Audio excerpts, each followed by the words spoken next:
اعوذ باللہ من الشیطان الرجیم، بسم اللہ الرحمن الرحیم۔ میڈیا کے تمام دوستوں کی تشریف آوری کا بہت شکریہ۔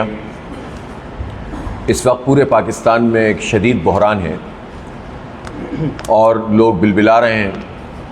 بجلی کے بل بموں کی صورت میں جو آ کر گرے ہیں تو اس نے سب کو تڑپنے پر مجبور کر دیا ہے، اور عملاً صورتحال یہ ہے کہ اتنے بل آ گئے ہیں کہ لوگ اپنی جو ضرورت کی اشیاء ہیں وہ بیچنے پر مجبور ہو گئے ہیں۔ ہمارے پاس ایسی اطلاعات آ رہی ہیں کہ خواتین اپنے زیورات تک بیچ کر یہ بل ادا کر رہی ہیں۔ آپ اس سے اندازہ کر سکتے ہیں کہ IMF کی غلامی میں اور اپنی مراعات کو نہ چھوڑتے ہوئے اس حکمران طبقے نے کس طرح سے ہمیں ان عذابوں میں مبتلا کیا ہوا ہے۔ کل ہی پیٹرول کی قیمت میں اضافہ کیا گیا ہے، گیس کی قیمت میں اضافہ کیا گیا ہے، اور ہمیں یہ خوشخبری سنائی جا رہی ہے کہ 15 تاریخ کو جو IMF والے ہم سے پھر بات کریں گے تو ہم مزید چیزوں میں اضافہ کریں گے۔ گویا جو ایک ظالمانہ بجٹ پیش ہو چکا ہے وہ بھی ابھی ناکافی ہے ان کی ہوس پورا کرنے کے لیے، اور یہ عوام کو مزید ٹیکسوں کے بوجھ تلے دبانا چاہتے ہیں۔ اس وقت تنخواہ دار طبقہ انتہائی اذیت کا شکار ہے۔ جاگیرداروں پہ ٹیکس نہیں لگایا جا رہا، ان سے ٹیکس وصول نہیں کیا جا رہا، بڑے بڑے لوگ مزے کر رہے ہیں۔ IPPs میں وہ سارے لوگ جن کا تعلق مختلف پارٹیوں سے ہے، حکومتی پارٹیوں سے، ان کی عیاشیاں لگی ہوئی ہیں۔ ہمارے یہ بجلی کے بلوں میں جو ٹیکس لگے ہوئے ہیں، جو پیٹرول پہ لیوی لگائی گئی ہے، ان سب پیسوں کے نتیجے میں ہم پیٹ بھریں گے ان ظالموں کا جو پہلے ہی ہزاروں ارب روپے لوٹ کے چلے گئے ہمارے، اور وہ IPPs والے ہیں کہ جنہیں کیپیسٹی چارجز کے نام پر ہم پیمنٹ دیں گے، اپنے خون پسینے کی کمائی دیں گے، اور بجائے اس کے کہ حکومت کو کوئی شرمندگی ہو، پرائم منسٹر صاحب بڑے اعزاز سے بتاتے ہیں کہ ہم نے IMF کے ساتھ مل کر بجٹ بنایا ہے۔ اور وہ جو چیز ہمیشہ سے لوگوں کے لیے شرم کا باعث ہوتی تھی، لوگ چھپاتے پھرتے تھے کہ IMF کے کہنے پہ کوئی بجٹ بنایا گیا ہے، اب علل اعلان وہ کہہ رہے ہوتے ہیں۔ اس سے آپ اندازہ لگائیں کہ ان لوگوں کی ذہنی سطح کیا ہو گئی ہے، سوچ کی سطح کیا ہو گئی ہے، ان کا جو معیار ہے وہ کیا ہو گیا ہے، اور غلامی میں کس طرح سے یہ مبتلا ہو چکے ہیں۔ تو یہ جو ہمارا حکمران طبقہ ہے جو ہمارے سروں پر مسلط ہے، جس کی مراعات میں اضافہ کیا گیا ہے، جنہوں جو کچھ چھوڑنے کے لیے تیار نہیں ہے، یہ اس وقت علامتی طور پر یہ اسمبلی کر سکتی تھی نا کہ وہ اپنی مراعات چھوڑ دیتے، اور اس میں ساری پارٹیاں ایک ہو گئیں اور ان مراعات کو قبول کر لیا۔ یہ جو بڑے بڑے بیوروکریٹ ہیں جن کی گاڑیاں ہیں، جن کو پیٹرول فری ملتا ہے، جن کو بجلی فری ملتی ہے، ججز کو بھی اس میں سامنے آنا چاہیے تھا اور کہنا چاہیے تھا کہ ہم بھی اپنی مراعات کم کرتے ہیں۔ جرنیلوں کو سامنے آنا چاہیے تھا۔ جتنے اعلیٰ فوجی افسران ہیں، جب آرمی چیف صاحب ملکوں جاتے ہیں پرائم منسٹر کے ساتھ کہ معیشت کے لیے ہم ڈالرز لیں، قرضے لیں، انویسٹمنٹ کی بات کریں، تو اس کا مطلب یہ ہے کہ وہ اس پورے عمل میں شریک ہیں۔ جب وہ اس عمل میں شریک ہیں کہ جس میں ہم قرضے وصول کرتے ہیں اور قوم اس کا سود ادا کرتی ہے، تو پھر انہیں فوج میں بھی اپنے افسران کی مراعات میں کمی کرنی چاہیے، تاکہ قوم کو یہ میسج ملے کہ ہر طبقہ ہمارے ساتھ کھڑا ہوا ہے۔ اسی طرح سے آپ دیکھتے چلے جائیں تو آپ کو ایک محدود قسم کے طبقہ پنپتا ہوا محسوس ہوگا، اور غریب عوام تو غریب مڈل کلاس فارغ ہو رہا ہے بالکل۔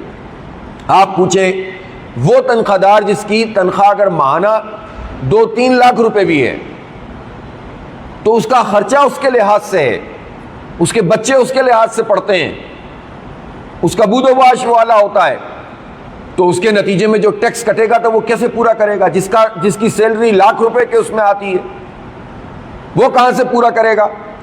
اس ریاست نے اور اس حکومت کے پورے نظام نے اور اس اشرافیہ نے جو ہمارے سروں پر مسلط ہے، ہمیں تو اچھی تعلیم سے محروم کر دیا ہے۔ اب تو تعلیم خریدنی پڑتی ہے، جتنی اچھی تعلیم بچوں کے لیے چاہیے اتنے اچھے پیسے دو، یہ ایک کموڈیٹی بنا دیا ہے انہوں نے۔ صحت کی سہولتوں کا حال یہ ہے کہ پہلے ہی مفقود ہیں اور پھر اس پر انہوں نے ادویات کے خام مال کے اوپر ٹیکس لگا دیا ہے۔ پھر انہوں نے ایک اور کام یہ کیا ہے کہ جو بہت بنیادی قسم کے جن کا تعلق جان بچانے سے بھی ہے، مثال کے طور پر اینجیوگرافی اگر کرنی ہے، اسٹینٹ ڈالنا ہے دل کے مریض کو، اس میں بھی 18%، 20% ٹیکس لگا دیے۔ تو آپ یہ بتائیں کہ پاکستان میں گورنمنٹ سیکٹر میں کتنے فیصد لوگوں کو جو ہے دل کے مریضوں کو سہولت حاصل ہے؟ تو کجا یہ جو پرائیویٹ سیکٹر میں لوگ جا کر علاج کرانے پر مجبور ہیں، مزید وہ مہنگا ہو جائے گا۔ تمام چیزوں کو جو ہے وہ آپ اس طرح سے لے رہے ہیں۔ پھر ایکسپورٹ کے اوپر ٹیکس لگا دیا، جس کے نتیجے میں اگر کوئی رہی صحیح ہماری کوئی اپرچونٹی ہوتی ہے کہ چلیں صنعتیں کام کریں گی، ایکسپورٹ ہوگی، اس سے پاکستان کو کوئی فائدہ ہوگا، تو اس ایکسپورٹ کے اوپر بھی اضافی ٹیکس لگا دیے، لیوی کے اوپر بھی مزید ٹیکس لگا دیا، بجلی کے اوپر ایک فکس ٹیکس لگا دیا۔ کہاں جائیں لوگ، کیا کریں؟ ظاہر ہے کہ عوام کو اس طرح سے ہم تنہا تو نہیں چھوڑ سکتے کہ وہ مارے پھرتے رہے، کوئی ایک دن اعلان کرے ہڑتال کا، کوئی دوسرے دن اعلان کرے ہڑتال کا، لوگوں کو پتہ ہی نہ چلے کہ کون کر رہا ہے، کیا کر رہا ہے۔ پولیٹیکل پارٹیز کو تو کوئی اس وقت عوام کا خیال ہے نہیں، سب اپنے اپنے دھندوں میں لگے ہوئے ہیں۔ یہ سیاسی جماعتیں ہیں کیا؟ ان کے اپنے اندر جمہوریت نہیں ہے، ان کا اپنا کنڈکٹ جو ہے وہ عجیب و غریب ہوا ہے۔ ہم ان کی طرف نہیں جاتے، لیکن جماعت اسلامی نے اس بات کا فیصلہ کیا ہے کہ عوام کو اس طرح در بدر کی ٹھوکریں کھانے پر ہم نہیں اس طرح سے دیکھ سکتے تماشا، اور ہم سمجھتے ہیں کہ ان کے اس پورے مسئلے کو جینوئن طریقے سے لیڈ کرنا چاہیے۔ پہلی بات تو یہ ہے کہ ہم ملک گیر ہڑتال پر مشاورت کر رہے ہیں اور اس کو بھی جو ہے وہ اڈاپٹ کریں گے، لیکن ہم نے آج اپنی مشاورت میں 2 دن پورے پاکستان کی لیڈرشپ آئی ہوئی تھی، اور پھر اس کے بعد آج ہم نے اپنے جو ہمارے صوبے ہیں اور ہمارے شہر ہیں، اہم ترین جو مراکز ہیں، ان سب کی ایک میٹنگ ابھی تھوڑی دیر پہلے مکمل ہوئی ہے، اور اس میں یہ فیصلہ کیا ہے کہ ہم 12 تاریخ کو انشاءاللہ اسلام آباد میں ایک زبردست عظیم الشان دھرنا کریں گے۔ یہ احتجاجی دھرنا بجلی کے بلوں میں کمی کے لیے ہوگا، ٹیکسوں کی کمی کے لیے ہوگا، مراعات یافتہ طبقے کو اپنی مراعات ختم کرنی ہوں گی، بجلی کے پر یونٹ ویلیو کو کم کرنا ہوگا، اور ان ٹیکسز کے اس کے نظام کو ختم کرنا ہوگا، اور یہ جو ظالمانہ سلیب سسٹم ہے کہ 200 یونٹ پر آپ کی 2000 ہوں گے، 4000 ہوں گے، 2000 ہوں گے، اور اس کے بعد آپ 1 یونٹ بڑھ جائے تو 5000 روپے میں اضافہ ہو جائے، یہ سلیب سسٹم کے خلاف، اس کے خلاف یہ دھرنا ہوگا، اور ہم وہاں بیٹھیں گے، اور پھر ہم دیکھتے ہیں کہ حکومت کس طرح سے یہ ظالمانہ اقدامات کر رہی ہے۔ ان کو پیچھے ہٹنے پہ انشاءاللہ اللہ نے چاہا تو ہم مجبور کریں گے۔ بہت ہو گیا ہے، کہاں جائیں، مارے پھر رہے ہیں تنخواہ دار لوگ۔ ایک طرف صورتحال یہ ہے کہ 2 سال میں یہ فرق واقع ہوا کہ گزشتہ سے پیوستہ سال کے مقابلے میں گزشتہ سال میں 119% جو پروفیشنل لوگ تھے وہ ملک چھوڑ کر چلے گئے، اور لوگ تلاش کر رہے ہیں کہ کسی طرح ہمیں راستہ ملے اور ملک سے باہر چلے جائیں۔ یہ ڈاکٹرز، یہ انجینئرز، یہ IT اسپیشلسٹ، یہ پروفیشنل لوگ، یہ چارٹرڈ اکاؤنٹنٹس، یہ اگر ملک میں نہیں رہیں گے تو کون چلائے گا نظام؟ میڈیکل کی فیلڈ میں اتنا بڑا خلا ہے، پیرامیڈیکل اسٹاف ہے، اس کی پاکستان کو ضرورت ہے۔ ہر جگہ آپ لوگ تلاش کر رہے ہیں کہ دنیا میں جگہ تلاش کریں اور پاکستان سے جائیں۔ اس کی وجہ یہ ہے کہ پہلے مہنگائی، بے روزگاری، بدامنی، اور پھر ٹیکسوں کی بھرمار۔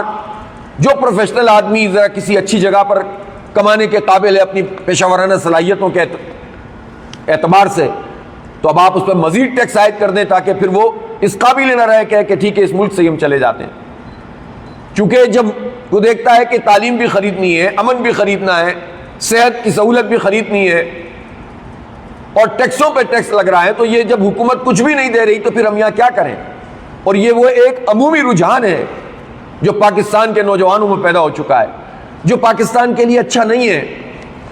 اس حکمران طبقے نے ہمارے نوجوانوں کو یہ پاکستان دیا ہوا ہے، ہم اس پاکستان کو ان ظالموں کے ہاتھ میں دے کر مزید برباد نہیں کر سکتے۔ 25 کروڑ لوگ باہر نہیں جا سکتے، 30 سال تک کی عمر کے تقریباً 60% لوگ ہیں اس میں سے، آپ اندازہ لگائیے، یہ کوئی 15 کروڑ کی تعداد بنتی ہے۔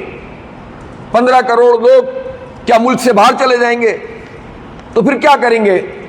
منشیات کے اڈے کھلے ہوئے ہیں, اسٹریٹ کرمنل پیدا ہو رہے ہیں, اور رہی صحیح کسر یہ ہے کہ بس ہر چیز کو کنٹرول کرنے کے لیے طاقت کا استعمال کرو, آپریشن کرو. اس مائنڈ سیٹ کے ساتھ اس ملک کو چلایا جا رہا ہے. مرضی کے نتیجے حاصل کرو, فارم 47 کی حکومتوں کو مسلط کرو, اور اس طرح سے جو ہے وہ پورے کے پورے اقتدار پہ قبضہ کر لو اور عیاشیاں کرو, لوٹ مار کرو. تو یہ تو نہیں چلے گا.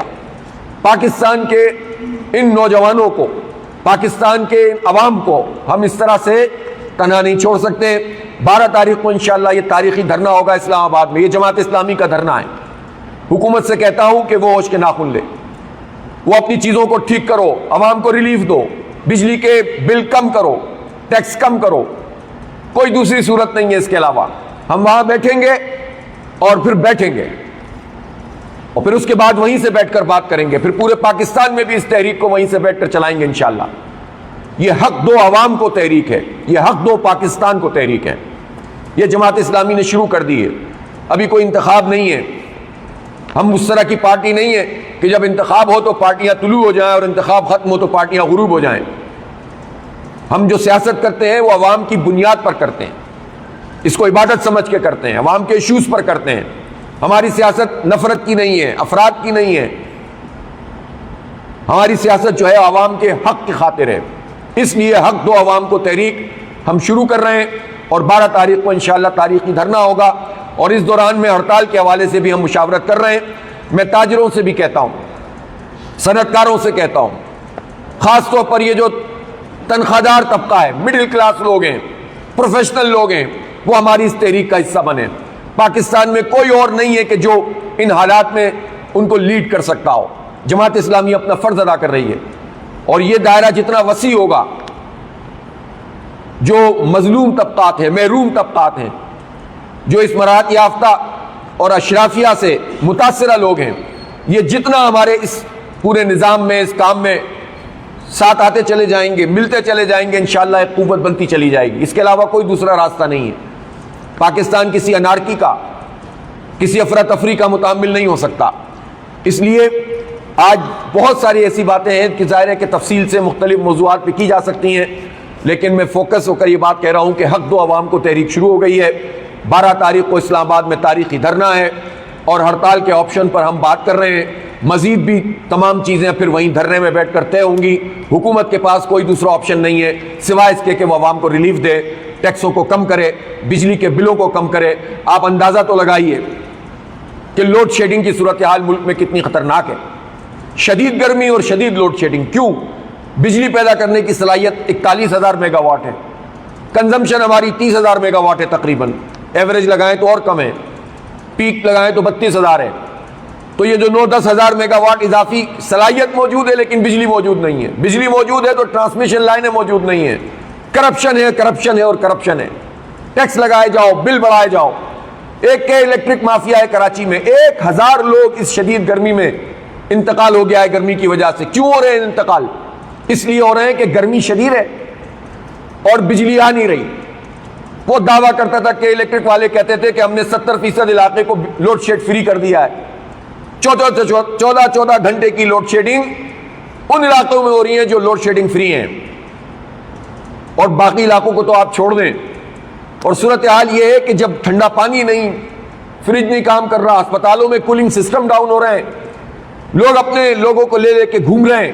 اور 2015 میں بھی یہی سب کچھ ہوا تھا. 5,000 لوگ ہلاک ہو گئے تھے اس وقت ہیٹ ویو میں, اور فیلئر تھا کہ الیکٹرک کا. یہ ہے گورنمنٹ کی پرائیویٹائزیشن. 19 سال سے ایک ادارہ پرائیویٹائز ہوا ہے, سب سے زیادہ لائن لاسز اس کے ہیں. جنریشن 2005 کے مقابلے میں 12-13% کم ہو گئی. ٹرانسمیشن لائنیں بوسیدہ, لائن لاسز سب سے زیادہ, سب سے مہنگی بجلی بناتا ہے. پاکستان کی معیشت پہ بوجھ ہے. چند مراحت یافتہ لوگوں کو کہ الیکٹرک مافیا خرید لیتی ہے, طاقتور لوگوں میں سے, حکومت میں سے, اور پاکستان کے عوام پر, کراچی پر. کراچی منی پاکستان ہے. کوئی گاؤں گوٹھ دیہات ایسا نہیں ہوگا جہاں کا کوئی فرد کراچی میں رہتا نہ ہو یا پڑھا نہ ہو اس نے. وہ پاکستان کی معیشت میں 50% ایکسپورٹ میں کنٹریبیوشن ہے اس کا, ٹیکس میں 42% دیتا ہے, ریونیو 67% دیتا ہے. تو اس شہر کے ساتھ یہ سلوک کیا ہوا ہے کہ صنعتوں کو پانی نہیں، بجلی نہیں، گیس نہیں. اس شہر کے ساتھ یہ سلوک کیا ہوا ہے کہ آپ بیڑا غرق کیے، سب سے زیادہ ٹیکس دینے والے شہر کے ساتھ یہ سلوک ہے.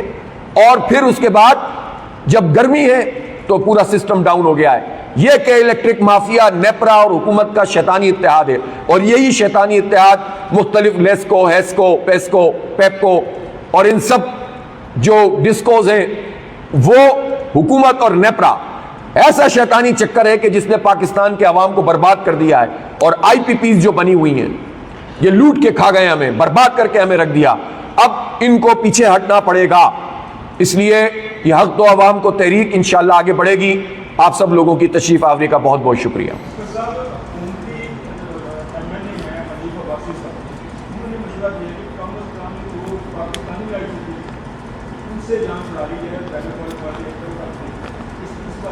یہ تو ہم روزانہ بات کرتے ہیں یہ والی. اب حنیف عباسی صاحب مشورہ کیوں دے رہے ہیں؟ حکومت میں شامل ہیں نا، حکومت کے لوگ بھی مشورہ دینے لگتے ہیں. یہ بھی صحیح ہے یار، دونوں ہاتھوں میں لڈو رکھیں آپ. بعض لوگ یہ مشورہ دے رہے ہیں کہ ری الیکشن ہونا چاہیے. بھائی کیوں ہونا چاہیے ری الیکشن جب فارم 45 موجود ہے؟ تو یہ کیا مطلب ہے دونوں ہاتھوں میں لڈو رکھو؟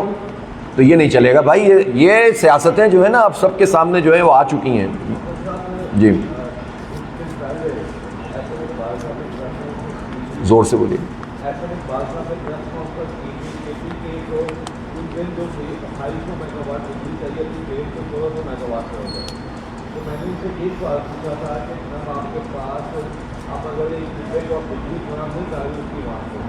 ان کا کہنا تھا کہ ہم چوری کی بنیاد پر نہیں دے سکتے، جبکہ اگر ملک کی انسٹال کیپیسٹی جو ہے 40,000 میگا واٹ ہے. اگر اس ملک کے اشرافیہ کو، طاقتوروں کو میں دیر میں پیسے دے سکتا ہوں تو وہ عوام کو بجلی کیوں نہیں دے سکتے؟ اس کے اوپر بھی تحریک. نہیں بالکل یہی تحریک ہے. یہ سب چیزیں اس میں شامل ہیں. وہ کیسے کہہ سکتے ہیں کہ بجلی چوری کرتے ہیں فلاں کر؟ جو چوری کرتا ہے اس کو پکڑو نا. آپ کے پاس وہ میکینزم کیوں نہیں ہے؟ یہ کیسے ممکن ہے کہ ایک علاقے میں اگر 10 لوگ چوری کر رہے ہیں تو 90 لوگوں کو آپ سزا دیں جو چوری نہیں کر رہے؟ تو چور کو پکڑو نہیں بلکہ چوری بڑھانے میں یہ پورا حکومت کا نظام شامل ہو. 40 سال سے تو نون لیگ کی حکومت ہے اس ملک میں، اور اس کے بعد جو ہے وہ باتیں ایسی کرتے ہیں جیسے پتہ نہیں ابھی پیدا ہوئے ہیں.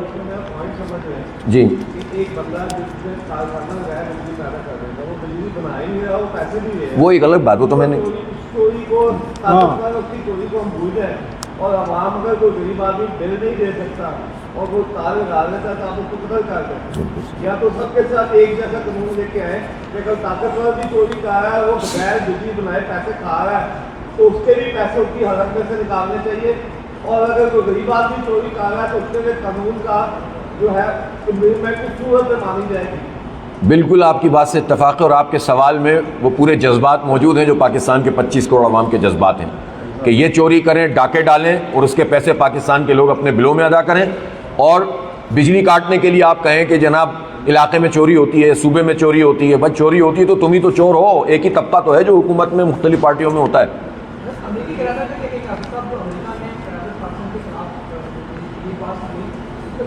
نہیں دیکھیں، ہمارے اصولاً بالکل واضح موقف ہے.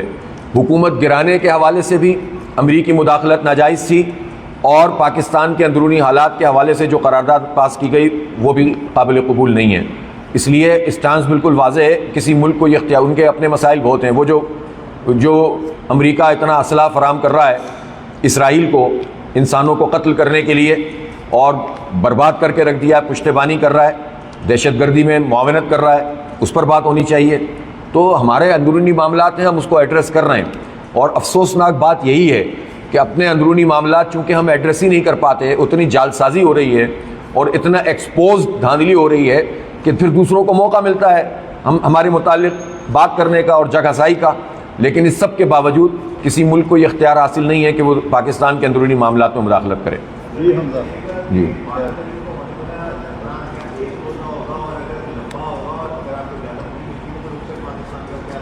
اول تو یہ ہے کہ اجازت ہم لیں گے نہیں ان سے، دھرنا کریں گے انشاءاللہ، اور روکیں گے تو بھگتیں گے، سیدھی بات ہے. دوسری بات یہ ہے کہ دھرنا شروع کرنے کا ہم نے متعین کیا ہے، ختم کرنے کا بھی کوئی فیصلہ نہیں کیا.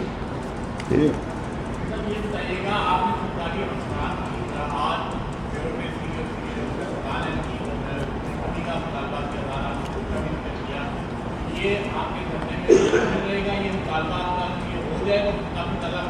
بالکل ہوگا, بالکل ہو. میں نے تو عرض کیا نا کہ جتنا بھی بیوروکریسی نہیں, سول اور فوجی بیوروکریسی دونوں بات کریں, اور جو مراد لے رہا ہے ہمارے خون پسینے کی کمائی سے, وہ مراد کم ہونی چاہیے.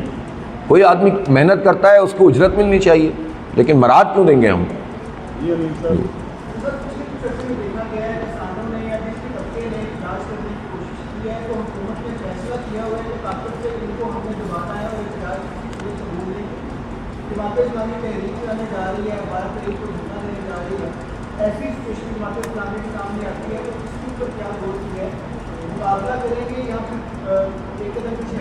دیکھیں, جماعت اسلامی کے بارے میں آپ لوگ اچھی طرح جانتے ہیں کہ یہ ہمارے لیے کوئی نئی بات نہیں ہے. حکومتیں ہمیشہ اسی طرح سے عوامی رائے کو کچلنے کی کوشش کرتی ہیں, لیکن جماعت اسلامی عوام اور جمہور کی طاقت سے اپنے جائز قانونی, سیاسی, جمہوری, آئینی حق کے مطابق جد و جہد پر یقین رکھتی ہے. آپ کچلنے کی کوشش کریں گے تو یہ تو مزاحمت اور بڑھ جائے گی. یہ جماعت اسلامی ہے, اس کو تو روکا نہیں جا سکتا انشاءاللہ. اور یہ حکومت سوچے بھی نہ یہ کام کرنے, بہت مشکل میں آ جائے گی. زور سے بولیے گا.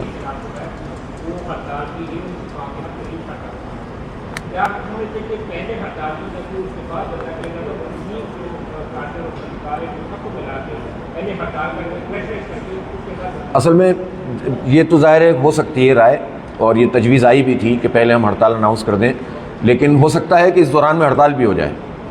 ہو سکتا ہے کیونکہ ہم مشورہ کر رہے ہیں, ہم یہ چاہتے ہیں کہ اس میں جو اسٹیک ہولڈرز ہیں ان کا اعتماد حاصل کر لیں, اور ایک اچھی, تاکہ ایک بالکل زبردست قسم کی اسٹرائک ہو. تو اگر وہ پہلے ہو گیا تو ہم پہلے اناؤنس کر دیں گے, ورنہ پھر ہم وہاں دھرنے پہ بھی موجود ہوں گے اور اسٹرائک بھی جو ہے وہ انشاءاللہ کال کر سکتے ہیں. بہت شکریہ. شکریہ جناب, تھینک یو.